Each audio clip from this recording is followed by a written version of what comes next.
at all. Okay, so like strategy, where do you start? Which is like the most broad question that's ever been asked, right? Like, or like, what are the building blocks to get started? Like for a smaller team that doesn't have budget for Terminus or 6sense or Bombora right now, has Zoom Info, what are the like first step building blocks to build out a strategy? So I can throw out some information on that. So before you even look at getting a platform or tools, you should start to build out the foundational elements, which in my mind is building out a target account list. So typically how I do that is you just start with one big grouping, you identify your ICP, and then you can break it down into however many buckets you want. In the past, typically I do it 3 tiers. The reason why I do 3 tiers is based on how much money and time and effort you spend on each of those. So the closer to your ICP, tier 1,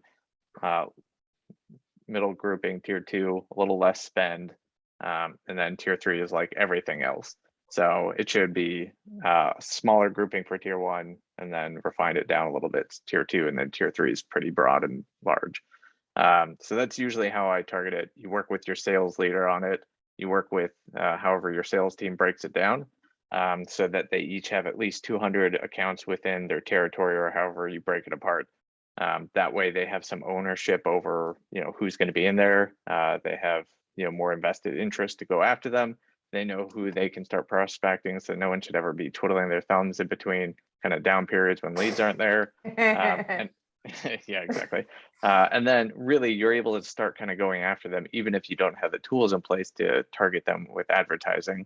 And as you're kind of evaluating events, for example, you'll be able to send that target list over and be like, hey, what % of these do you have here, or in the past do you have here? And that'll also help you identify events that you should invest into.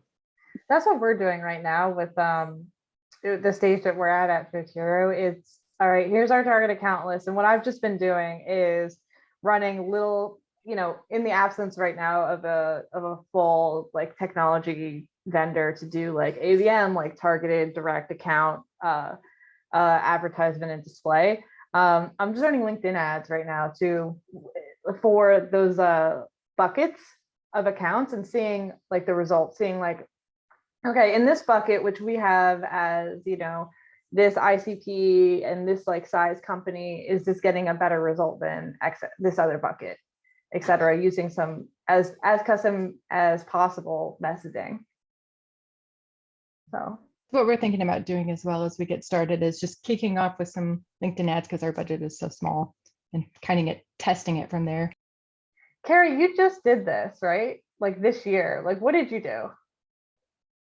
Yeah, so we put the horse before the cart. So we got Terminus first, but we did the got our target account list. We broke it up into the 3 categories, and then we put existing customers in there, which I didn't want to do it towards the end. So then we ended up working with an agency because it was a lot for me to manage. We had a very small team. So brought in the agency and we started running a lot of ads, got content to support it. The most important thing was having a BDR that could then follow up on the accounts that were showing interest and that were like visiting our website, that had the right intent signals. And so, I think that was key, that we didn't have that BDR early on. That was probably the biggest thing that we learned. What were you doing instead of having a BDR? Were you reaching out, or was it just like nothing was kind of happening? Nothing. It was nothing. Yeah. Yeah. So. Hey, Gianna, quick question for Elliot, if that's okay. Yes. Elliot, when you were talking about like the 3 different groups, is that sort of the same concept in ABM as a 1-to-1, 1-to-few, 1-to-many? Or no? Probably off.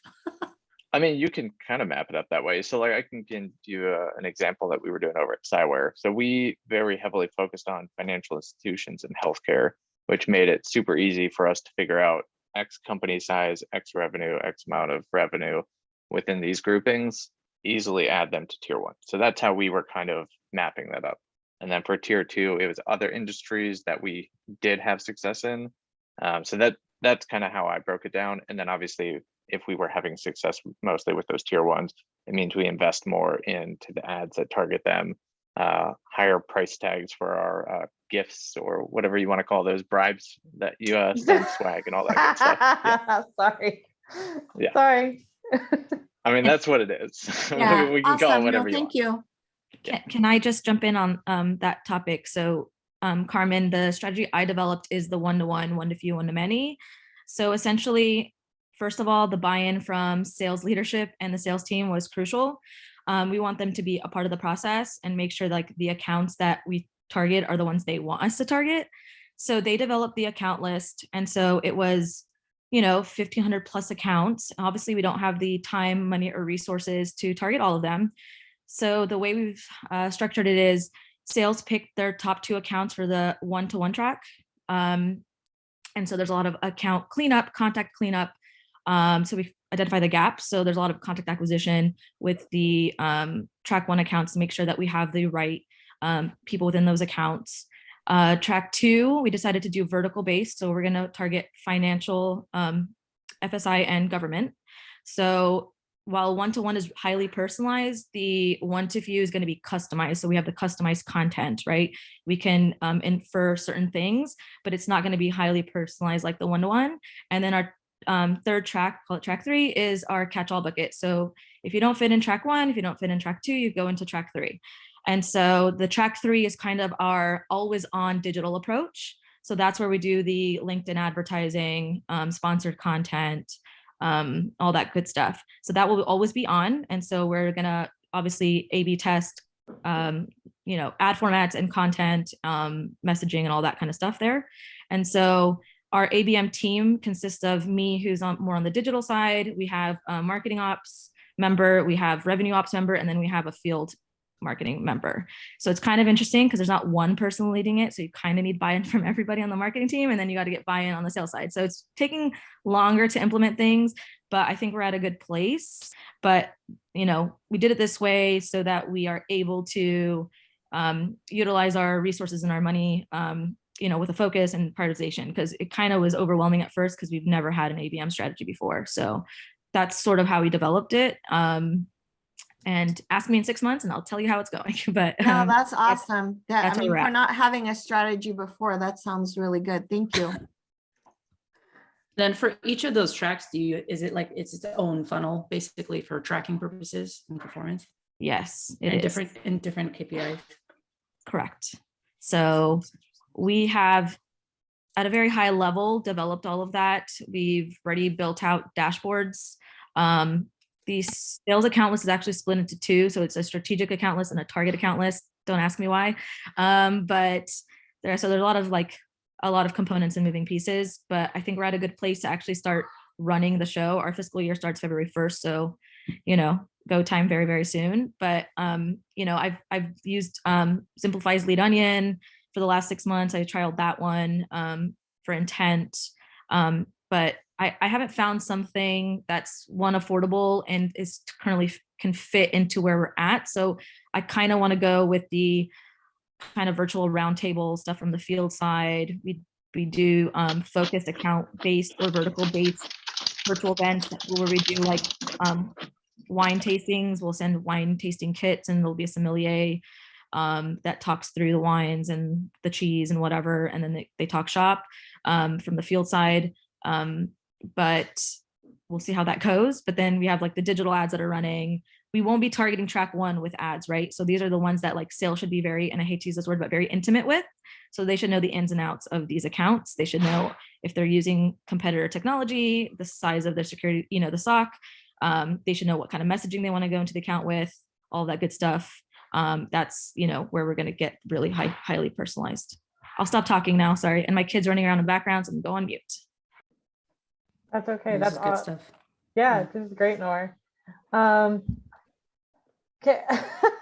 Well, I think we're just laughing about the gifts and gifting side of things, and this is a topic, Elliot, I think you and I could probably talk to for a while. But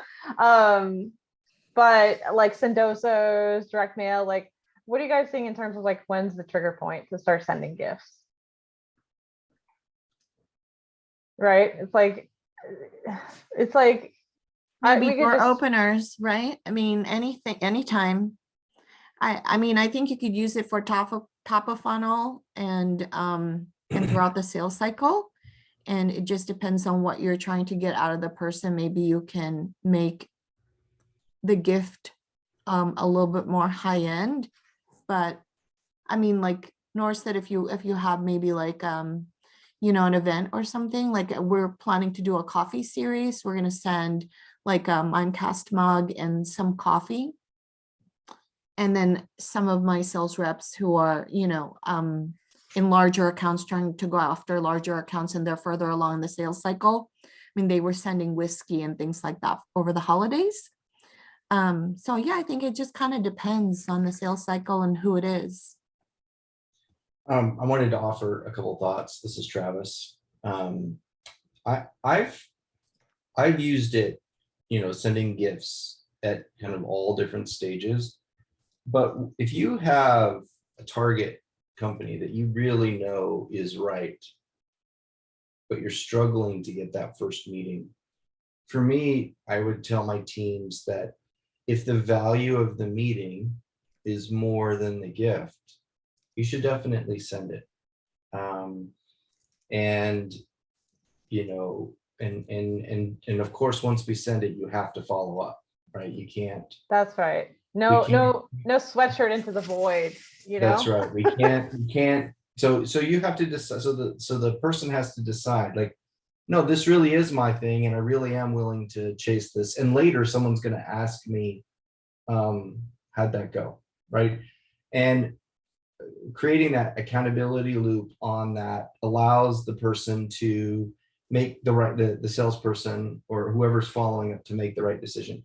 I have to say, being on the other side of those, you know, I've received a couple gifts as people try to sell to me, and you know, sometimes they just didn't make any sense, and a couple times they were so relevant to me, I thought, my goodness, like, you really researched me. I mean, I'm going to give you the meeting. I don't know if I'm going to buy, but you're for sure getting the meeting. So, I mean, I think it's just about accountability. And as you put it, no sweatshirt into the, you know, into the void. That strategy, that like, Throw we're an going air to do fryer a in mass there. mailing, you know, and hope that's not ABM. That's, you know, kind of spray and pray. You know, that's a good point, because when I think about so I was offered a Vitamix for a meeting like a couple months ago, and I did not take it because I'm not a sociopath and I was not going to buy this product, and it wasn't relevant at all. And if it was relevant, I would have took the meeting and taken the blender. But I told them, I'm not going to buy your product, so save your blender, your amazing blender, for someone else who likes to make soup. So there's a good point, because I had this argument, it was a while ago, with sales about booking, about after you book an initial meeting, like before the meeting, why don't you send them like a $5 gift card or something, like to coffee, and say something along the lines of like, if we were in person, I would have bought you a coffee or something like that, to sort of make that meeting stick more. And I got such pushback because they were saying, oh, if they wanted to have a meeting, then I wouldn't have to bribe them with a gift. And the thing is, people will take the gift if they're actually interested in the product, right? If they're interested, or we can assume that a lot of people will take a gift as long as they're like nominally interested in hearing about what you're saying, you know? Just a thought. I have taken a meeting. I'm guilty of taking a meeting just because I received a $5 Starbucks gift card, and I would feel guilty if I didn't because of how I was raised. And I did end up purchasing that software Oh because my it God. ended up being a good fit. What a good ROI for a $5 gift card. Plus So all the if marketing there's anything infrastructure. that can mix in with the intent data where you can see someone's susceptibility to guilt trips, that would be fantastic. It kind of worked the other way. I did have someone on my team that I swear he got like 3 sets of AirPods from vendors trying to sell him stuff, and he would just like sell them right away. And he literally just took the meetings to get the free AirPods. But I've done a lot of gifting as well. And one thing I like to do, even if it's like not a really high gift value, is try to tie the message in somehow to the value you're offering or the product. And it makes it seem a little bit more relevant, even if it is still kind of bribey, but you don't want it to feel like a straight up bribe either. So you have to kind of work in the messaging around why you're targeting these people in particular and trying to make it irrelevant. And I've seen a lot of success there, and definitely agree with completely trying to align with the sales team on the follow-up, and making sure that I like to collaborate with them on some of those ideas, and it's fun for them to try to contribute. They like to be part of the process. They buy in a lot more, and yeah, gifting campaigns are some of my favorite ones to do for sure. One other idea I wanted to offer was, so in addition to taking a meeting, sometimes I've actually tied it to, them appearing somewhere. So for example, it's hard in our COVID world right now, but maybe one day we'll escape from this. But I gave a Leatherman tool. I was selling, doing an ABM strategy for very expensive farm tractor equipment. And you have to know that farm tractor are $1 million, right? These kinds of, so these people do not need a little tool.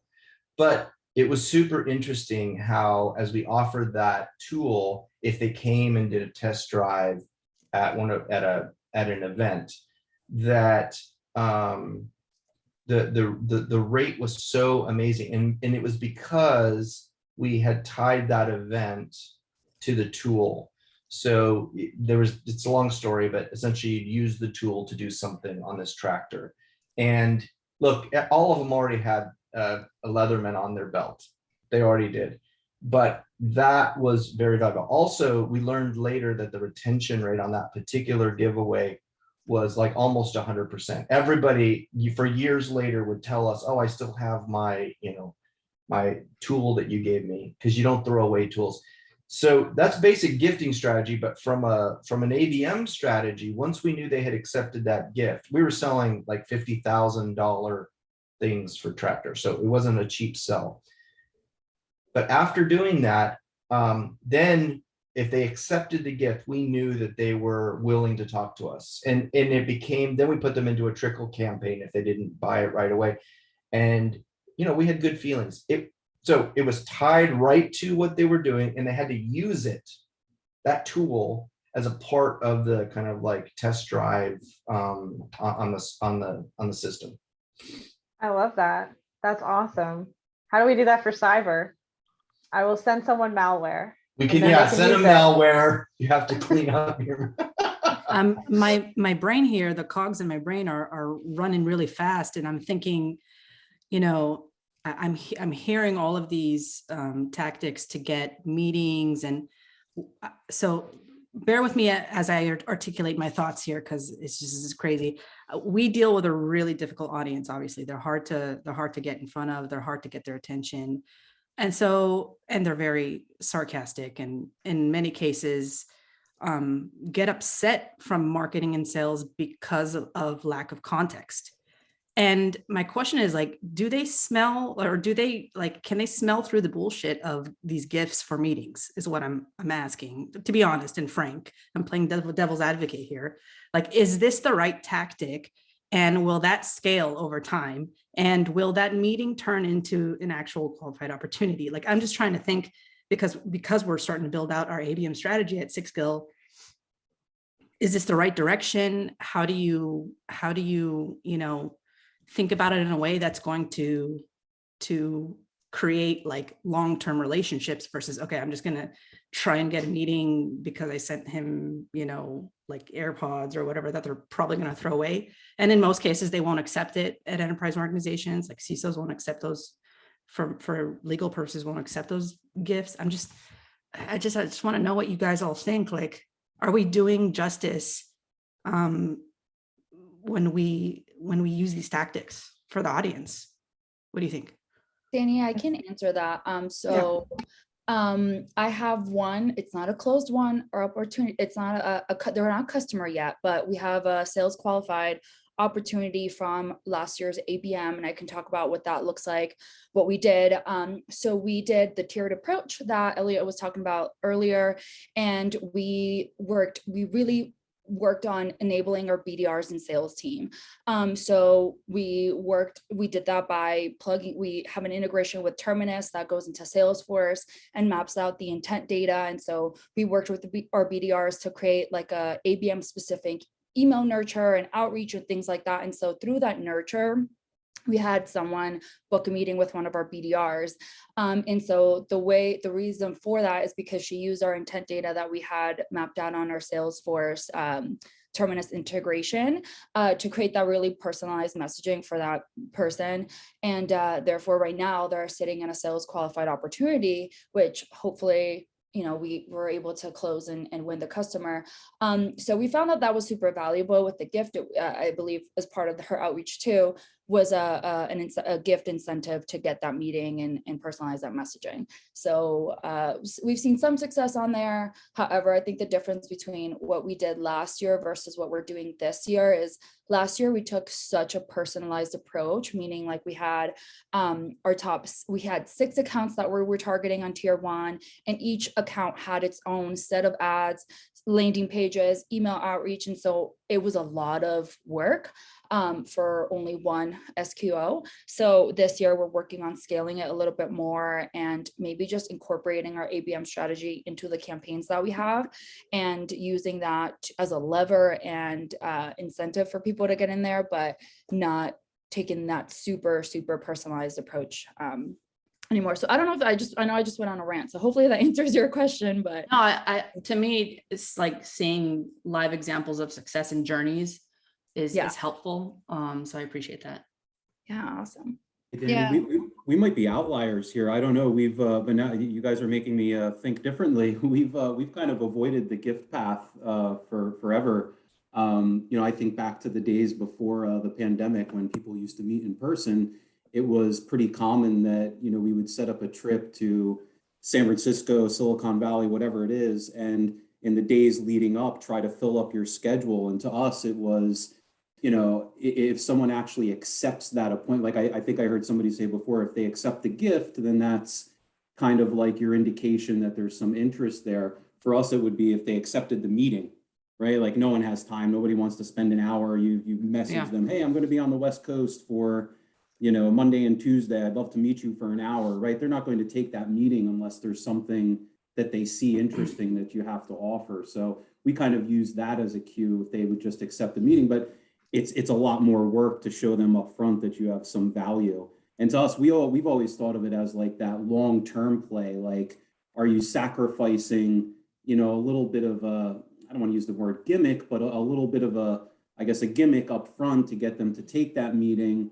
Or would you rather have them like see the value and everything that you offer up front, which might lead to like a longer term, relationship? So we've always seen it as a little bit of a give and take, but I don't know, you guys are changing my mind, I guess. Was that too? I think it was I made that comment about like, oh, if they take the gift and they're interested in you. I was more, first off, you should get the gift after the meeting. Secondly, if it's a real gift. And then secondly, I was just thinking it's more they're open to what you have to say.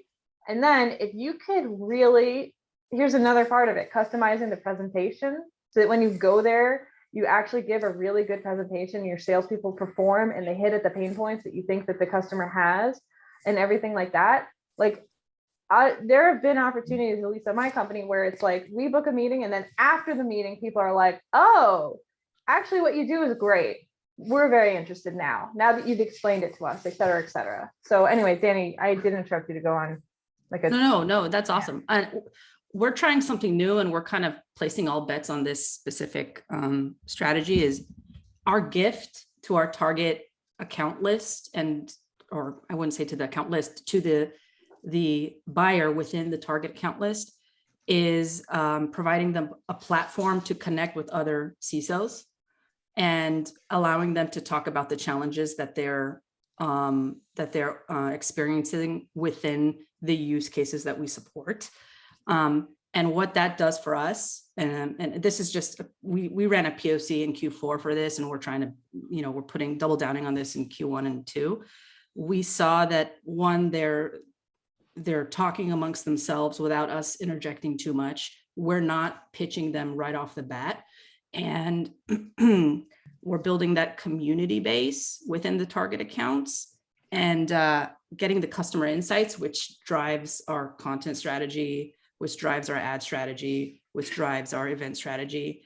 And then swooping in, I know it's kind of a little sleazy, but swooping in to pitch the value proposition of the company, which is generating 30% meetings, like from boardroom to meeting and then to opportunity is actually 50%. That's one specific strategy that we're double downing on within the target accounts, and we're seeing that it's working. So we're trying to do that across all regions. We did it just in one specific region, the West Coast, which is really hard to penetrate with performance advertising. I don't know if any of you experience low conversion rates from the West Coast region specifically, but we do.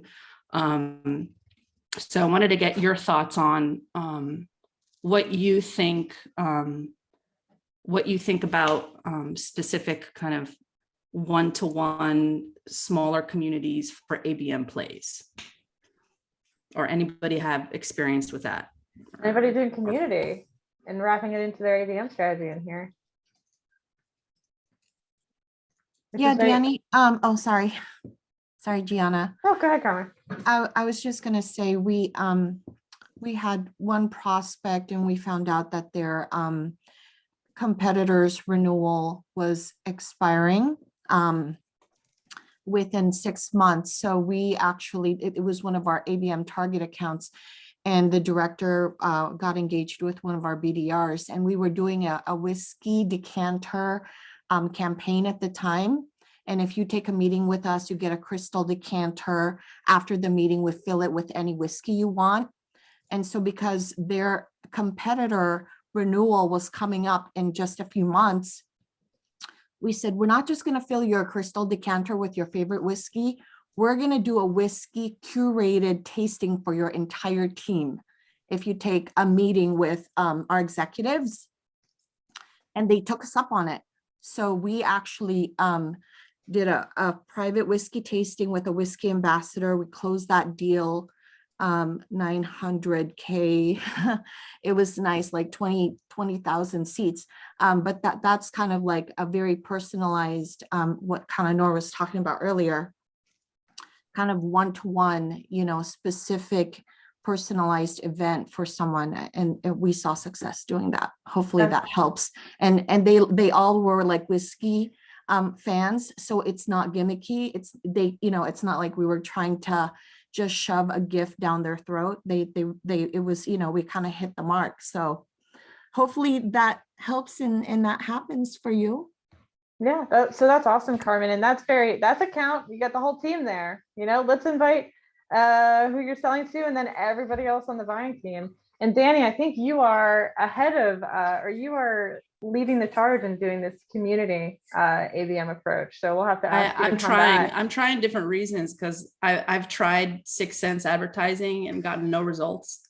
And if anything, the tool's been really great for the sales team to identify high intent, buyers and accounts.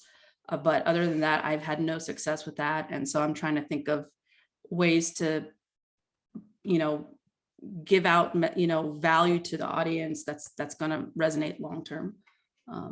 So there's nothing more valuable than helping people with their careers, which is unfortunately not really like what we're doing, right? With the core of selling security products, but helping people make connections and networking is like so valuable to our audience. Sorry, everyone, I got to drop off. Bye, Danny. It was nice. Bye, everyone. Good luck. So, okay, there's so many people who wrote so many things in the chat, and I haven't been reading it at all. So, Carrie, before this, we only have like 10 minutes or so left. But Carrie, you said that your program did not work. Can you share about why you think that is? If you feel like it doesn't hurt. Well, I don't think it ran long enough. Sorry, I'm eating breakfast. That's why I'm off camera. So I don't think we didn't see the results I was hoping within that 10 to 12 weeks. So, a lot of things that we were doing was running ads on Terminus. We had a couple one-to-one, mostly one-to-few. We had curated content, and we would see people show interest. They would come and hit our website, but very few. Most of the people that were coming and, coming to our website weren't the ones that we were targeting with our ads. So that's why I kind of wanted to ask everybody, who has seen success from ABM advertising? Because we were spending at the end about $6,000 a month. To not get the right people on your web pages. No, the people that we were sending ads to did not come back to our website. Wow, that's a real bummer. Anyone have thoughts? I've tried Influ too. I only did I always like pump this this little company up because I think they're really cool.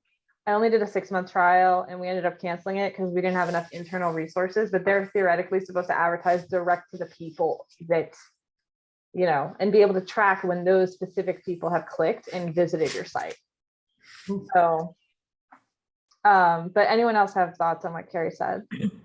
Just not, I'm actually going to go on the flip side.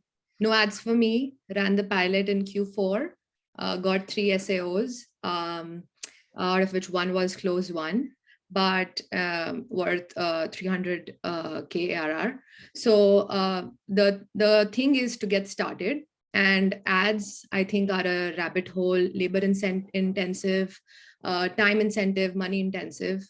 If you want to build a case for ABM, just select your tier 1 accounts, rally that with sales buy-in, create a super personalized but still scalable, like a wine, the whiskey thing that that was just mentioned, Carmen just mentioned. Get that in so that you and I think what moves the needle is the personalization part and doing it actually. And I think ads, frankly, for ABM are overrated because it takes time to manifest versus going directly to those accounts and getting that sales energy around those accounts with some creative offers. So I just want to say that if you are trying to do ABM, my 2 cents before leaving today is try to do a pilot with just a few accounts and with some personalized offers versus ads. I like that. Thank you for that, because we were thinking of leading with the ads, but it definitely feels like it makes more sense to start out with something. If you want to start on the right foot, start with something very customized, very personalized, and go from there with your learnings. And Holly Chen, which is, I don't know if you guys know, is like the master of growth. And she basically, there's this webinar that they do every Tuesday. She's preaching this approach of personalization for ABM because you cut through the noise and you get directly to the accounts that you need to go after. Ads are, not a lot of companies have the money and are not seeing ROI. So she's like, just go with your sales team and just do it very organically. Nora, you were going to say something too. Yeah. So with our one-to-one track, we kind of put it in sales hands. Like, they should know these accounts in and out. They're obviously the ICP. So part of the back end work that we're doing, like, I've basically tasked sales. They probably hate me at this point, but to give me as much information and intelligence about these accounts as possible, and to actually give me their preference of what we do. Like, what do you recommend? Like, okay, you know, our sales rep in the UK, like, okay, you want to do a football game? Like, let's do a football game. That's soccer for you Americans. But, you know, like, you let us know what you think works best for these accounts, and then we'll figure out how to make that happen for you. So I kind of put it on sales, right? So that those accounts, they should know in and out. Whereas like the one to few, which is vertical based, we could do broader based activities, like maybe a dedicated vertical webinar where we talk about certain use cases for the financial services industries. I don't know, I'm just making this up on the fly as we go. These are things that we've been talking about, right? And so with the one-to-one track, it's highly personalized. We know their names. We know, you know, are they the champion? Are they the buyer? Are they part of the buying team? Are they an analyst? Like, we know everything about them. So we should be able to personalize it in every which way. Whereas the track 2 activity is going to be customized, and that's where the content, the communications, the nurture journeys is all customized to those verticals. But the track 3, because I don't have time to target all of them, that's where the digital comes into play. And I will say, like, the only thing that's kind of worked for us is LinkedIn, so we're kind of sticking with that at the moment. The thing with Terminus is it was brought on before the strategy was actually established, and I didn't give my like a-okay on it. So within like the 4 weeks of onboarding, me and the marketing ops manager were kind of like, well, this is not what we thought it was. And it was kind of oversold to us. So we got out of that contract before we even launched. We're like, let's not even spend the money right now. Like, this doesn't make any sense for us. And I'll be frank, especially with like banner advertising, I don't click on banners ever. The only time I click on an ad is maybe LinkedIn when it's relevant, and I'll click on it because it's work-based. But I don't click on any other types of ads, and that's me. I buy stuff off Occasionally- Instagram sometimes. Yeah, well, you see the cute leather jacket that you wanted again, and you're like, fine, I'll buy it, right? But from a B2B perspective, I'm not clicking on anything outside of LinkedIn, and that's just like my 2 cents. We did a bad job marketing banner ads, I think, back in the day, and adding them to the list of conversion items. I've always thought the same thing. I look at them as billboards. Nobody clicks on a billboard, right? It's good for you're driving down the highway and you see a sign, maybe there's some memory recall or something, but absolutely, I don't think anybody's actually clicking on those banners. But I think somebody wrote in the chat, it is a good strategy if you have the budget to, just have that surround messaging, especially in an ABM sense, if you can set it up with retargeting. So no matter where they go, they're constantly, kind of seeing your ads. But totally agree, nobody's clicking on them. Right. And I mean, it takes money, right? And it takes money to build it up. And if you're working at a smaller company like I am, it's just not there. So I'm trying to be as wise as possible. It's very difficult, but again, the relationship between the ABM team and sales is like imperative to this being successful. So I did have a question for everyone that I was going to put in the chat. Now that I'm talking, I'll just ask it before my kid comes saying mommy again. Is curious as to how everyone is actioning their intent data. So I couldn't get buy-in from sales on anything intent. They basically went, what is this? Like, what do I do with this? And we've tried educating them and training them and all this stuff. And, they do what they want. So I had trouble getting this sales input on that side. And then on the marketing side, we just don't have the resources with our size team to do more, frankly. So I think with intent data, if it goes to sales, it has to be tracked in some way. Did you follow up with this account? Did you do something? Because it's true. It's like, thanks for this list of awesome companies that are searching for things related to our company. And I'm just going to like put it in my archive, in my email inbox or something, or I'm going to do a crappy, like outbound blast that sucks. So, y'all could tell I'm like a little burned. Yeah, I found it difficult. So I thought there are a lot of tools that do a lot of cool things with intent. I just, again, how much more budget do you need on the marketing side to action it? Because there's a lot of other things you can do with the intent data. We can't do it. So if you put on sales and they're not interested, it was kind of like, okay, well, this has just been sitting there. And I don't know. It was just, there's a lot. I think it just takes a hunter, I mean, you've got the titles, you really gotta like investigate who the person is behind that. So if they're not patient enough and they're not persistent enough, then yeah, it is gonna just it is kind of waste data. Mm-hmm. Do you think that's do you think it's better probably for an SDR role or a BDR role to use the intent data rather than it going to sales directly? Definitely. That's how we're using it too. And it's still a lot of us nagging them.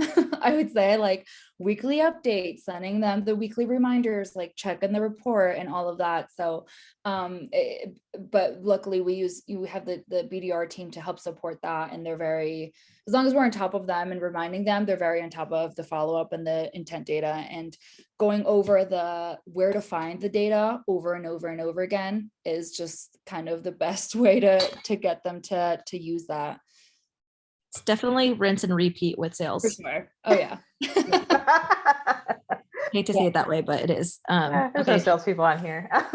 I actually had a demo from On24 this past week. I don't know if anyone uses On24, but they have these engagement hubs and target pages that we were looking to. It's not cheap. I'm actually getting the like full pricing on Monday. I'm a little scared, but I think there could be some good stuff from an ABM perspective with the On24 tool. I don't know if anyone currently uses them, but they do a lot more than webinars and events No. That's So, interesting. I've only used them for their webinar platform a couple years ago. Has anyone have any experience with On24? No. You're onto something new and early. oh, I tell you, I Sure. was so excited, and I'm like, no, where's the budget? So What about Well, 6 Sense though? What about 6 Sense? They just got, I just saw they just got decent funding. They're up and going. Does anybody use 6 Sense? I am evaluating them. I really love, so I'm like, and I know everyone's leaving. Everybody, thank you for coming. If you have to drop, that's totally fine. If you're not in our private Slack community for cybersecurity marketers, join us. And I'll dump the link in the Zoom real fast. And we'll send the recording out and all that, blah, blah. I know everyone has meetings, it's Friday. Yeah, so we're evaluating 6 Sense. I think 6 Sense is really cool from an intent data perspective, because they say that they can, like, you can put in custom keywords. You know, Bombora is limited to an X amount of set, and with them you could put in custom keywords, including your competitors' names, and see what accounts are coming up that are like searching on those keywords. And I have found in our POC, because you could do a POC with them for free 30 days. You don't get access to the platform, but you could just set up as many meetings as you want with the CSM or the sales rep, and have them pull lists for you. I've found opportunities or accounts that are searching. What I've been doing is taking those to our partners to validate. So like accounts in the government that show up as searching for content disarmament or construction, which is what Vertira does. I take those to our FedGov partner, and I say, hey, have your salespeople reach out to these companies and try and maybe like float our name by them. So that's what we've been doing, but it's only been 30 days and I've only started doing that like last week. So time will tell. But It's interesting on the intent topics, because we got Bombora a few years ago, and we had to pester them, but we were able to do it. They actually gave us the data on how they rank the content, the intent topics on our own website. And they actually Cool. provided that to us, and they rank, like, they give you a set of 10 different topics per page. And the first topic listed is the one that they believe is the closest association with the content on the page. And it was somewhat hit or miss. I mean, just our rough estimate was like maybe 60%, 60% of the intent topics that they had listed were actually relevant for the pages that they had gone through. So it was pretty hit or miss. yeah, it's all going to be like a big algorithmic, like computer machine doing that, right? So it'll never be perfect. All right, any last comments from the remaining 9 people here, 8 people? no, this was really great. And This was talked- awesome. You Yeah, talked really about appreciate Fed, it. and my head nearly spun. I'll have to ping you. Let's talk about Fed in Yeah, the seriously. future. All right, well, thanks everybody. Join us in the future. I'm going to send out an email afterwards if we want your feedback on how to make these meetings better. And I'll see you around, you guys. See you at another event. Thank you. so Bye, much, thank Jen. you. Bye. Happy Friday. Happy Friday.